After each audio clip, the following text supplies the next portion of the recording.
Сәлеметсіздер ме? Қалдарыңыз қалай? Сары шаян белгісіндегі жандарға 2023 жылға болжам. Бізде пятерка пентакль, паж жезлов, тройка мечи. Қаржылай біреуге көмектесуге тура келетін сияқты. Жақындарыңыздың біріне, яғни қаржылай көмек бергеннен кейін сіздің 2023 сіздер үшін қаржылы жылдардың бірі екендігін нақтылап айта кетейін. Және де жол жүруіңіз мүмкін. Жаңағы жұмыс бабымен жаңағы жолға шығасыз. Және де тройка мечи, конфликт, бір нәрсені жүрегіңізге қатты алу, ренжісу дегендер болуы мүмкін, бірақ жаңағы жүрекке жақын алып уайымдаудың қажеті жоқ. Мүмкіндігінше эмоцияға мықты болғаныңыз үшін, эмоционально. Екінші жартыларыңыз семейный, әсіресе саршаяндар үшін, отбасылы саршаяндар үшін екінші жартысымен отношенияда өте абай болған дұрыс. Себебі отношенияны жаңағы бұзып алуларыңыз мүмкін. Отношенияда бір түсінбеушіліктер болуы мүмкін. Және де жүрегі әлсіз саршаяндар, жүрегі ауыратын саршаяндар болса, кішкене жүрекке мән беріп, денсаулыққа абай болғандарыңыз жөн, себебі жүрек мазалауы мүмкін. Порыв ветра. Бізде тағы да конфликтный карта. Отношения түсінбеушіліктері болуы мүмкін, үшінші адам түсуі мүмкін отношенияға, туған туыс, әке шешесі, немесе басқа да әйел адам, ер адам деген сияқты отношенияда.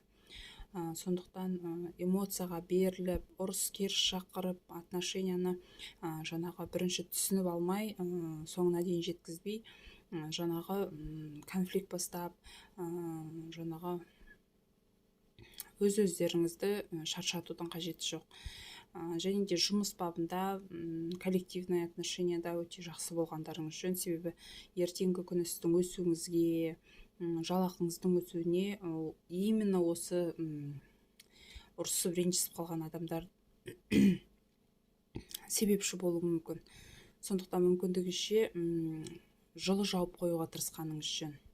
Қандай да болсын конфликтке жол бермей, эмоциональный өздеріңізді әлсіретпеңіздер. Жаңағы мықты болыңыз эмоцияға. Қанша ашуланып тұрсаңыз да эмоцияны іште сақтай білуге тырысқандарыңыз жөн. Яғни 2023 сізді эмоция жағынан көп сынайды сіздерді. Сондықтан мықты болыңыздар. Звездный дождь, личные отношения. Екінші жартыңызды кездестіру, басы бос саршаяндарға, яғни отбасын құру, екінші жартысын кездестіру деген сияқты кардинальный өзгерістер болады. Ал енді отбасылы екінші жартысы бар жандарға отношенияны жақсартуға, мысалы ажырасып 2022-де осындай бір отношенияларында түсінбеушілік болып жатқан саршаяндар, отношениялары қайтадан түзеледі, барлығы жақсы болады. Отношенияның жақсаруы, бір махаббатқа толы жол.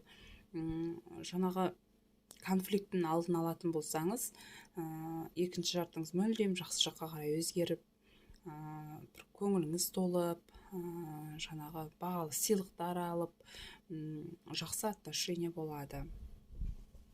Келесі бізде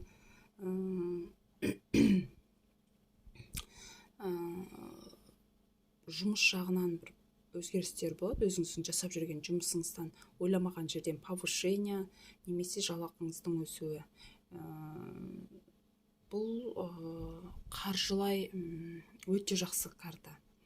Яғни жалақыңыз өседі, немесе жұмыс ауыстырасыз, немесе бастайын деп отырған жұмысыңыз жағынан қаржылай бір өзгерістер орын алатын болады. Және де бұл аз мөлшерде ақша емес, қаржылы өте жақсы уақыт.